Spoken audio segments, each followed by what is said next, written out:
Bonjour à tous, FAQ de la semaine. Donc, je réponds aux questions qui m'ont été posées récemment sur Instagram, mais aussi sur YouTube. Donc, n'hésitez pas à laisser un commentaire en dessous de la vidéo si vous avez une question spécifique à laquelle vous aimeriez que je réponde. Alors, première question que j'ai sélectionnée, pire expérience en prépa, question de Hell Yeah Child. Alors, j'en ai eu plusieurs, mais disons que la pire, ça sera, selon moi, ça serait en tout cas celle de 2023. 2023, quand j'ai préparé Colmar, parce que j'avais une poussée de rectocolite en même temps, et du coup, j'assimilais pas grand-chose, que ce soit mes aliments ou même mes produits dopants, c'est-à-dire que je prenais de la Navarre en cacheton, du Proviron, du Clen, etc. Et très souvent, ça finissait aux toilettes comme c'était rentré. Du coup, je m'étais mis à laisser fondre certains cachets sous la langue, parce que de toute façon, je ne les assimilais pas autrement. Et donc, il y avait une grande partie de mon alimentation qui finissait aux toilettes sans être digérée. Ajouter à ça le stress de la prépa, le stress de la date butoir, la peur de ne pas être prêt. Il faut savoir que j'ai attendu vraiment la dernière minute avant de me lancer et d'acheter les billets et puis de réserver l'hôtel. Je crois que j'ai attendu 8 jours. 8 jours avant la compétition pour enfin me décider à y aller. Et évidemment, faites ce que je dis, pas ce que je fais. Je ne recommande à personne de persister dans une prépa, surtout quand la santé n'est pas là. Mais moi, j'avais vraiment, on va dire, une espèce d'attache sentimentale à ce top de Colmar, parce que ça faisait 10 ans, jour pour jour, que j'avais fait ma première compète à Colmar, donc en 2013. Et là, c'était en 2023, 10 ans plus tard. Donc, je me suis accroché, j'ai quand même bien fait d'y aller, même si, évidemment, le physique, selon moi, était vraiment pas au top, notamment parce que j'avais tellement de carences nutritionnelles que j'avais de l'arthrose dans les genoux et qu'il m'était impossible de faire autre chose que du leg extension, quasiment à vide, avec 15-20 kilos. Donc, travailler les jambes, c'était vraiment très difficile, très compliqué. Et j'étais anémique, du coup, à cause de ma maladie, donc je perdais beaucoup de sang. Bref, c'était pas du tout optimal. Mais j'ai quand même persisté là-dedans, et du coup, je pense très sincèrement que ça a été la prépa la plus difficile, émotionnellement, physiquement, parce que la santé n'était pas là. Deuxième question, BPC 157 en gélule pour les petites blessures, c'est efficace ou meilleur en injection? Question de Bear Strength Training. Alors, cette question arrive à point nommé parce que je comptais faire une vidéo dessus. Pourquoi? Parce que j'ai récemment fouiné un petit peu sur le sujet, j'étais un peu sceptique, sachant que j'ai déjà utilisé des peptides oraux plusieurs fois, ainsi que certains clients, et on a tous, dans l'ensemble, été assez déçus du résultat. Il faut savoir que la plupart des peptides proposés en gélule sont des longues chaînes d'acides aminés qui sont très fragiles, et l'estomac, l'intestin ont un pH très acide, sans compter ensuite après qu'il y a les enzymes digestives. Donc c'est impossible de faire passer des grosses molécules sans les disloquer, enfin les disperser. Donc, par voie orale, a priori, la plupart des peptides ne sont pas biodisponibles, sauf si, évidemment, ce sont des très courtes chaînes d'acides aminés. Certains petits peptides peuvent passer, notamment, je crois, le KPV. Par voie orale, il y a certaines études qui montrent que c'est efficace. Mais vous remarquerez qu'il y a toujours des coformulations, c'est-à-dire qu'il y a toujours des ajouts à côté. C'est pas juste mettre de la poudre de peptides brutes dans une gélule et dire que ça va s'assimiler à 100%, c'est complètement faux. Donc quand vous voyez des labos qui proposent le BPC oral, son cofacteur à côté, du TB500, etc., par voie orale, du GHRP, etc., Ipamoréline, etc., en oral, c'est de la merde. C'est complètement de la merde. Pourquoi? Parce que faut savoir que l'AGH, par exemple, n'existe pas en gélule. C'est bien parce que, justement, elle n'est pas absorbable par voie orale, comme la plupart des peptides, justement, à longue chaîne d'acides aminés. Et donc, je pense qu'il faut être objectif. L'industrie pharmaceutique se fait chier depuis des décennies à essayer de trouver des formulations orales issues de peptides injectables, sans grand succès la plupart du temps, sauf par exemple pour le sémaglutide oral, qui a des coformulations qui permettent de l'assimiler correctement. Mais c'est pas Sergueï, dans son labo clandestin, euh, qui, va, euh, qui va trouver la solution pour rendre tous ces peptides absorbables correctement et biodisponibles. Donc je pense que la plupart des peptides oraux sont de l'arnaque, tout simplement.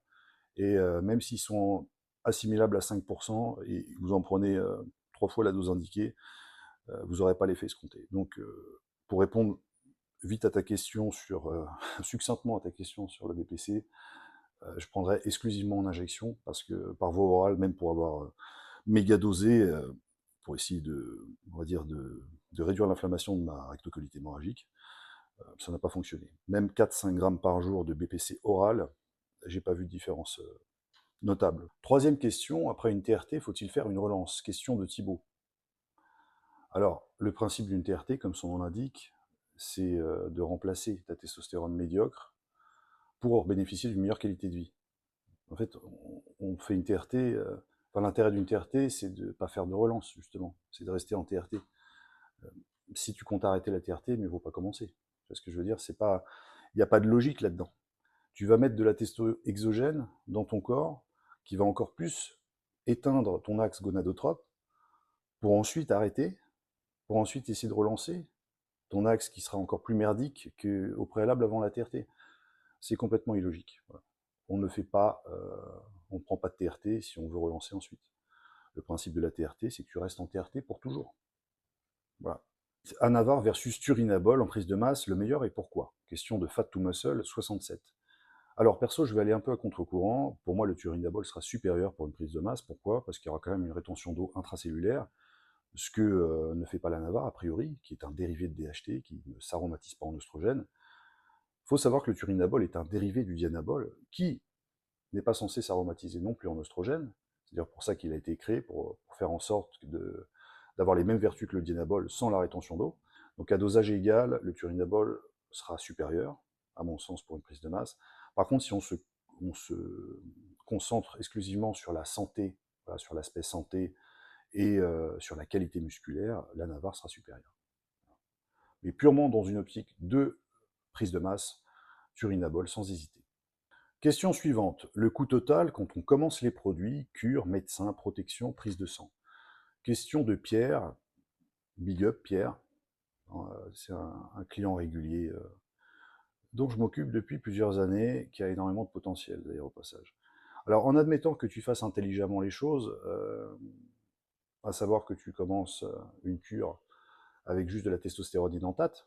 Il faut savoir que sur internet, de la testo édentate, 10 ml, ça coûte entre 40 et 50 balles, sachant que tu es censé faire pour ta première cure quelque chose de raisonnable, ça serait 1 ml par semaine, donc 250 mg par semaine.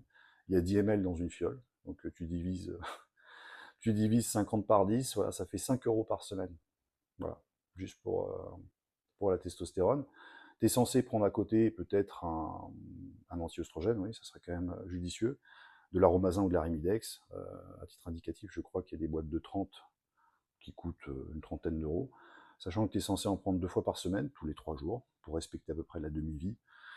Donc on va dire 2 gélules par semaine, 2 gélules par semaine, ça fait donc 15 semaines pour faire 30, et donc 30 euros. Donc ça ferait un truc comme 2 euros, 2 euros par semaine, voilà, pour voilà, 30 euros divisé par 15 semaines, ça fait ça, 2 euros par semaine, et la testo à côté, 5 plus 2, 7, 7 euros par semaine pour ta première cure. Et les seringues, tu peux les acheter en ligne, voilà, ça coûte 8 euros les 100.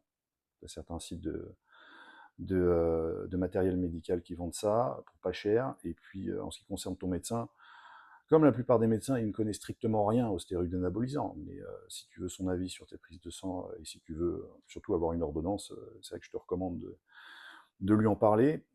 Après, une prise de sang avec des marqueurs adéquats, je ne suis pas sûr qu'il veuille te la donner. Le cas échéant, tu devras payer de ta poche. Mais bon, si c'est une prise de sang basique, ça devrait aller. Voilà, tout ce qui est CRP, tout ce qui est créatinine, DFG, ALAT, ASAT, lipides sanguins.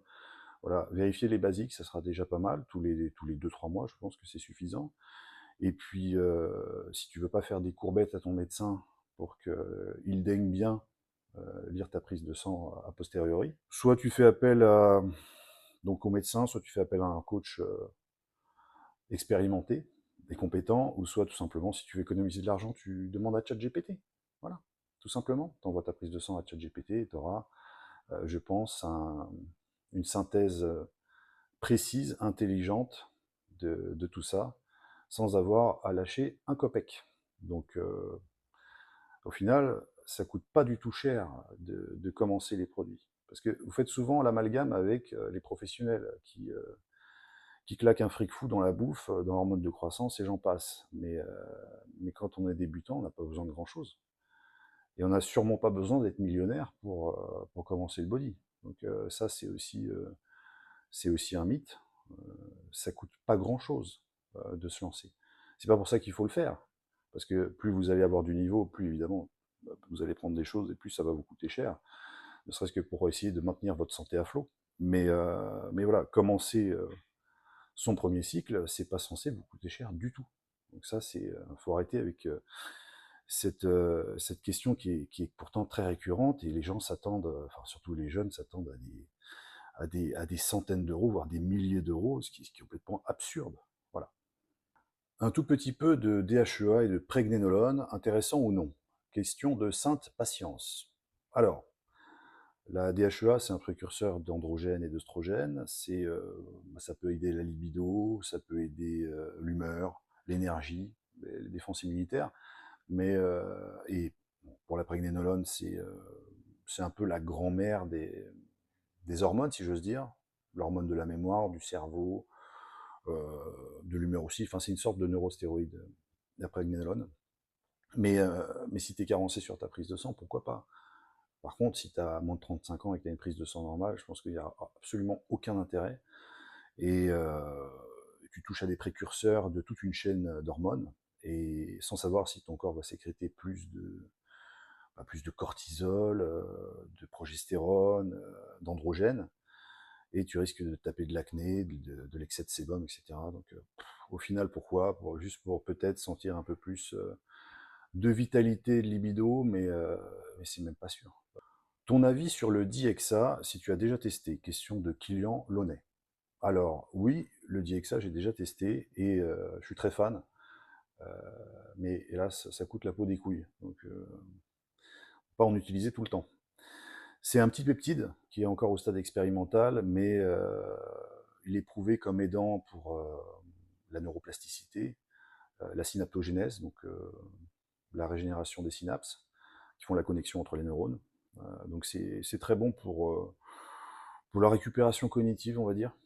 Et alors au début, j'ai pas vraiment senti d'effet, mais après j'ai compris pourquoi il disait, en décrivant ce peptide, qu'il y avait un effet cumulatif, et que justement c'était au bout de quelques jours que l'organisme voilà, ressentait vraiment des effets. Donc c'est un peptide qui est très stable, il a une demi-vie assez longue, et voilà, c'est pas instantané. Disons qu'au bout de 4-5 jours, d'un coup je me suis dit merde, putain, je suis vraiment d'humeur à apprendre des trucs aujourd'hui. Je suis vraiment d'humeur à gagner en compétences, je me sentais super éveillé, j'avais un débit et une élocution en nette amélioration. Donc j'ai beaucoup aimé, mais je crois que ça coûtait 150 euros les 30 gélules, sachant qu'il faut en prendre au moins une par jour. Voilà. Ça m'a vite calmé, mais qu'est-ce que je voulais dire? Oui, il y a quand même un holà à mettre sur ce produit, parce que ça pourrait être cancérigène. On ne sait pas ce que ça donne en usage long terme. Il n'y a pas d'études cliniques encore sur ce produit, donc c'est au stade expérimental. Et donc voilà. Bonjour Alex, quel intérêt de 3 unités de GH au quotidien en plus des stéroïdes? Question de David Petri. Dédicace David, merci pour ta fidélité et merci pour ta sympathie. Voilà. David me suit depuis longtemps et a toujours été très sympathique et très encourageant. Alors, moi je te dirais qu'il y aura un léger bonus dans la répartition des nutriments, bien sûr. Il y aura un peu plus de lipolyse, donc de perte de gras, et forcément une meilleure pulsation d'IGF-1, donc peut-être une croissance musculaire un petit peu plus intéressante que si tu prenais rien. Mais disons que 3 unités de GH par jour, c'est pas non plus, tu t'imagines, extraordinaire, ça va pas te faire passer un palier important au niveau masse musculaire, au niveau volume, mais dans une optique anti-âge, récupération, même dans une optique cosmétique, ça sera utile. Salut, peux-tu nous parler de l'hyperthyroïdie? Je l'ai fréquemment et je maigris. Question de Dimo Power. Alors, je suis assez surpris que tu me poses cette question. Je pense que tu peux trouver beaucoup de choses de ton côté déjà sur Internet, hein. De toute façon, tout ce que moi je vais te dire, ça, c'est pas de la science infuse, hein. Donc voilà. Bah, a priori, tu produis trop d'hormones T3, T4. Sur ta prise de sang, ta TSH est forcément basse par contre. Et bah, quand tu es hyperthyroïdien, tout fonctionne plus vite. Donc forcément, tu as une combustion d'énergie qui est supérieure, donc tu perds du poids facilement. Après, moi, je ne sais pas d'où ça vient chez toi. C'est-à-dire, est-ce que c'est issu d'une maladie auto-immune, la maladie de base d'eau, je crois, ou est-ce que c'est des nodules sur ta thyroïde? Voilà. Je ne saurais pas t'en dire plus, si ce n'est que généralement, c'est traité avec des médicaments qui sont spécifiquement des antithyroïdiens, je crois. Et il y a d'autres façons de traiter ça, je crois, des alternatives comme prendre un bêta-bloquant, comme le Nebivolol ou le propanolol, qui vont ralentir le métabolisme. Mais à terme, je crois qu'il n'y a pas d'autre solution à part se faire opérer et enlever une partie de la thyroïde, a priori. Donc voilà. Question qui est vraiment d'actualité. Pour le coup, bonjour, Primo et Mastéron très contrefait, une alternative. Question de Laurent remise en forme. Donc c'est une question que je reçois quasiment tous les jours sur Instagram, TikTok et même par mail. Et bah, si on parle juste d'un substitut au look recherché, personnellement, au vu de ce qui est disponible, je prendrais du Winstrol, oral ou injectable, et je le combinerais potentiellement à du Proviron, pour vraiment limiter la conversion de la testo que vous prenez en œstrogène, avoir un aspect plus rocailleux, plus dur. Mais par contre, les lipides sanguins, les articulations vont prendre très cher à cause du Winstrol. À part ça, si vous êtes en fin de prépa, ou si vous comptez justement utiliser un dérivé de DHT en fin de prépa, je vous suggérerais de prendre, si vous êtes aguerri bien sûr, du super drôle. Voilà, je pense qu'il n'y aura pas grand chose d'autre à part ça, en dérivé de DHT qui se rapprocherait un petit peu de l'impact cosmétique du primobolan et du mastéron. Dernière question de ce FAQ. Donc, mélanotane, petit exposé, gérer l'acné plus rétatrutine. Saïd, question de Saïd, qui n'a pas perdu de temps. Il a posé 3 questions en une phrase. Voilà. Donc, bon, déjà le mélanotane, commençons par ça. Le mélanotane, c'est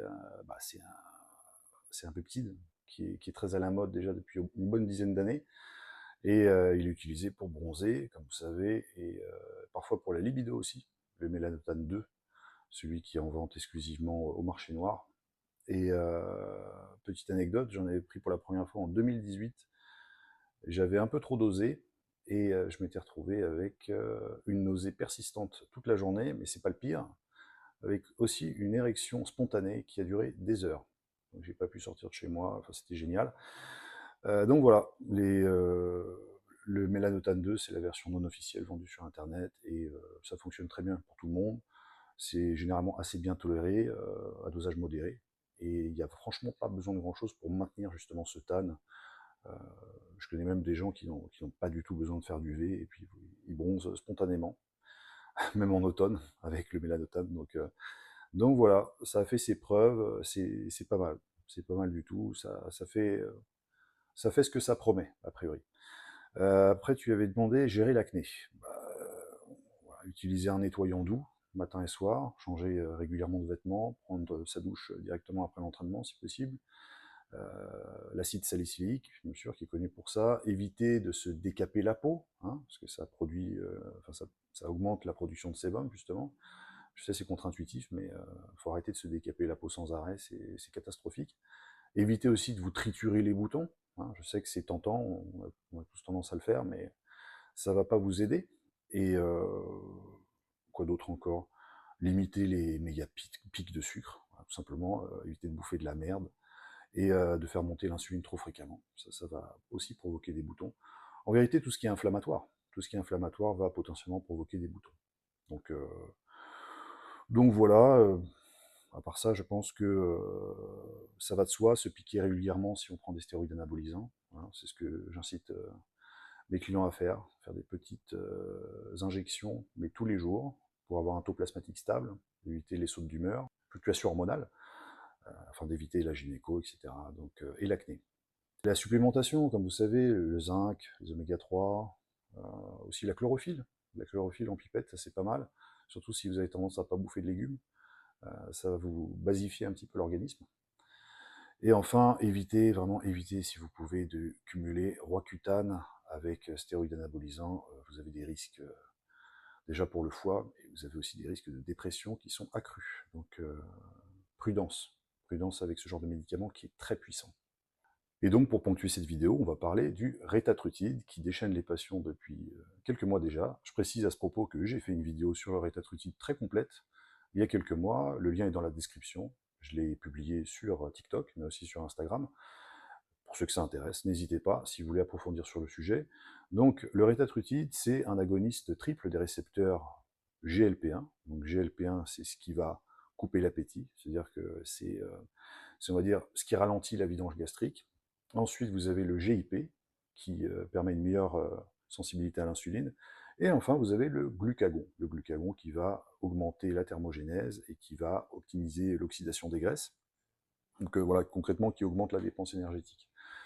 L'avantage donc du rétatrutide, c'est que vous combinez ces trois-là. Alors que, de façon, enfin, si vous vous rappelez le médicament originel qui avait fait le buzz, le sémaglutide, c'est juste un GLP1, c'est-à-dire que c'est juste un médicament qui coupe l'appétit et qui ralentit la vidange gastrique. Après, vous avez eu la deuxième génération, donc des agonistes des récepteurs, le tirzapétide ou Mounjaro, qui combine justement GLP1 plus GIP, le GIP, comme je vous disais, qui permet une meilleure sensibilité à l'insuline.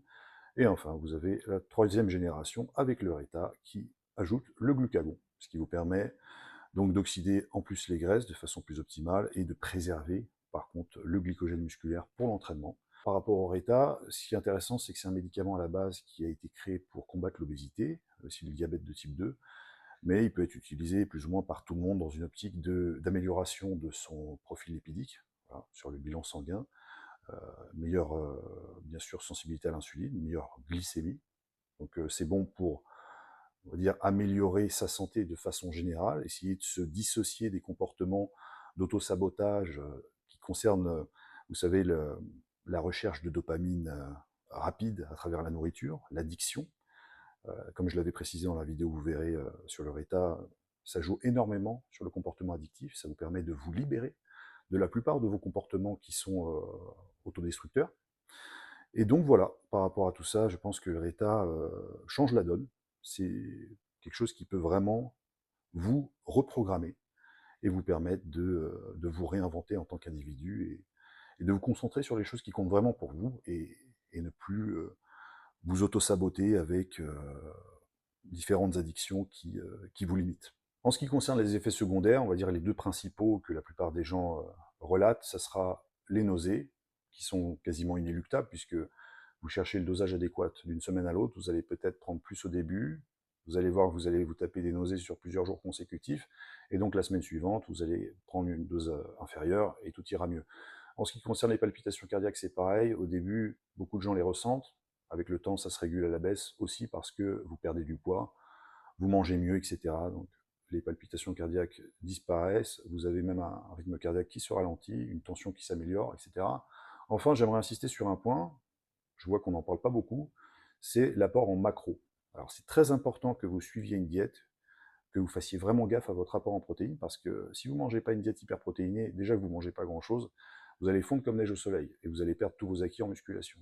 Vous allez perdre en densité osseuse, en performance, etc. Donc faites vraiment attention avec le Reta, c'est très facile de zapper complètement la bouffe, de plus rien bouffer toute la journée, mais si vous faites ça, je vous garantis que vous allez le regretter, parce que vous allez juste ressembler à un zombie sans muscles. L'idée, encore une fois, c'est juste de perdre du gras et d'améliorer ses habitudes, améliorer sa qualité de vie, améliorer son apparence, ça va de soi. Mais si vous zappez complètement l'aspect nutritionnel, je vous garantis que visuellement, vous serez pire qu'avant.